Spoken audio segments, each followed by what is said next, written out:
One day, kinailangan kong dalhin sa veterinary clinic si Tubby for his shots. At nagulat ako sa nakita ko doon. Yup, you guessed it. Si Paolo.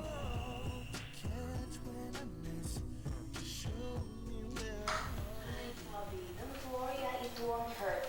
Ha? Sandali lang yan. Kailangan lang natin yan, ha? Kasi pag nakagat mo pa ako, nako, baka ano pang mangyari, no? Sandali lang yan. Tsaka, basta si Dr. Romero yan eh. Okay. Makakatakot. Good morning. Hi. Wala si Uncle Bert eh. So ako muna gagamot kay Tabby, right? Total ano lang naman, anti-rabies at saka distemper shot lang naman eh. Huwag ka mag-alala. Marunong din ako nun. Okay? Hi, I'm Paolo. Your... Yan. Ha? Ano si yan? Rian. Hi. Hi. Bet ka rin? Pero 1 year lang gagraduate na ako. Pero huwag ka mag-alala. Kaya ko yun. Marunong na ako. Okay? Sigurado ka, Oo. So, natin. Alam ko na. Sabi. Huwag ka matakot.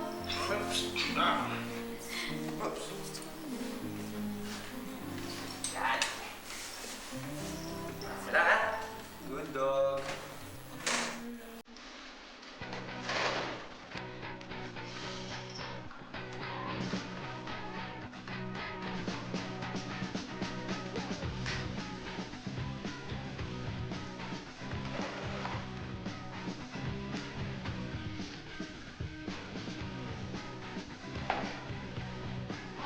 Ang tao naman ito. May hindi ka talaga sa akin, Pals. Sa katunayan nga marami kami alagang animals sa bahay ni Uncle Bert. Meron kami alagang parrot, monkey, iguana, tsaka may aso rin si Cookie. Sa katunayan niya, lagi siyang pinapasyal eh. Sabihin siya ng Uncle Bert sa Villa Victoria. Sa Villa Victoria? Bakit nagkatuwa pa rin? Tagahin na rin natin Uncle Bert eh. Ganun ba? Kami naman kadalasang pagkita. So... Bakit tayo nagkita? Winuha mo rin yung dog ko eh.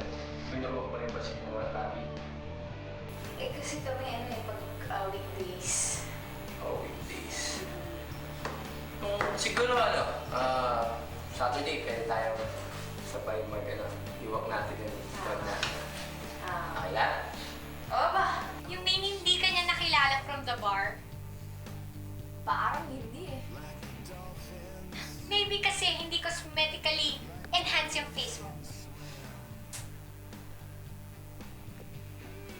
Sabi naman niya, iwawalk niyo yung dog sa Saturday. Kaya siguro, pag nagkita kami, sigurado makikilala niya ako sa araw na yun. Tabi, hindi dyan. Hindi ka dito. Asto, tikas sa ulo. Targahin mo na lang. Baka madumi yung pet. Yan.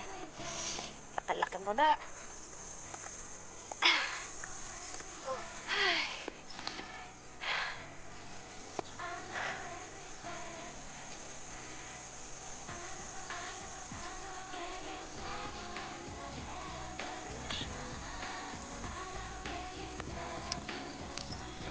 So, nasa na ang man of your dreams? The one who will fulfill your every fantasy. Sabi niya kanina, iwawak yung dog niya dito. Naku, baka nagbago na yung isip niya. O di naman kaya, niyaya na siya nung alluring older girl sa may bar somewhere else. Kakainis naman to eh. Totoo naman eh. Ano ba nangyayari sa atin dito? Wala. Tignan mo nga ito si Tabio, nag-give up na out of extreme exhaustion. Kaya, ang mabuti pa siguro, umuwi muna ako dahil magsusulat pa ako ng aking great Filipino novel. Okay? Bye-bye. Lagi ka naman ganyan. Bye-bye.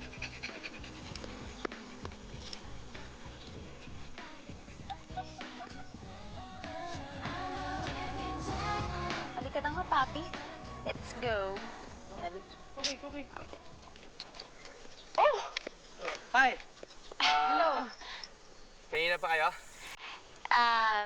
Actually, kadarating ko lang eh. Si ano nga pala, si Cookie. This is, Hobby. Tabi. Ayun. Grabe. Sexy mo naman. Thank you. Pwede kaming sumama sa, pagpasyal sa inyo mamaya. Oo ba? Hello. Bakit? Parang nakita na kita eh. Tama. Nakita kita. Sa clinic, tapos no isang linggo, sa bar. Tambay ka doon, di ba? Minsan lang. Minsan lang. Oh, siya nga pala, sa Sabado, meron silang gig. Gusto mo sumama? With you? Yeah, with me. Ako naman yung nag-iya, di ba? Ako, wala naman ibang tao. You mean, date? Ganon? Oh, date. Tayong dalawa, date. Bakit may boyfriend ka na ba? Strict ba ang parents mo? Hindi. Sige. Sure. Sabado. Okay, it's a date. 7:30. Sa day lang. Paano ba lang? Ihatid ko kayo ngayon. Okay, para alam ko yung bahay mo.